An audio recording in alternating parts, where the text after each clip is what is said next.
en fonction du produit et des services qu'on va avoir, c'est vraiment cibler, on va dire, le pays qui nous convient le mieux, qui va convenir le mieux à son offre déjà de départ.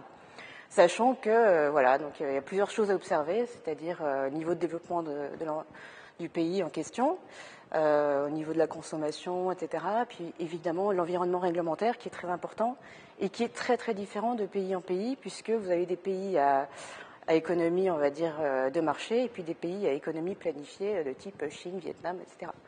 Une fois qu'on a bien ciblé son marché, deuxième conseil qu'on peut vous donner, c'est vraiment s'adapter.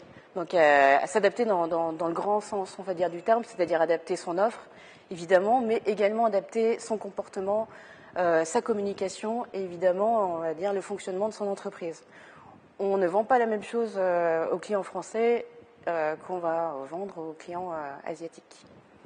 Voilà. Donc, et puis la troisième, on va dire le troisième conseil, une fois qu'on s'est bien adapté, en tout cas, c'est de s'accrocher. C'est-à-dire que voilà, le point commun de l'Asie, c'est vraiment la force du relationnel.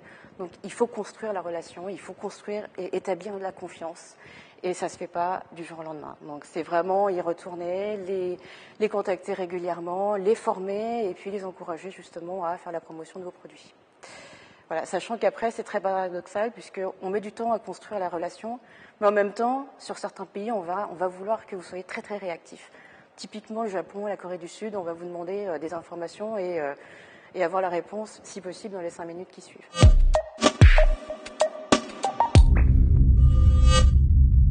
Alors, le principal écueil, c'est de vouloir faire des coups.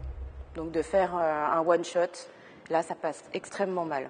Puisque ce que je viens de dire, c'est qu'on recherche le long terme, la relation durable et faire un coup et puis vendre, par exemple, une machine et puis de plus jamais les recontacter. Alors, quand il y a des problèmes, qu'est-ce qui se passe, les retours, comment on les gère. C'est vraiment, on va dire, c'est le principal écueil aujourd'hui.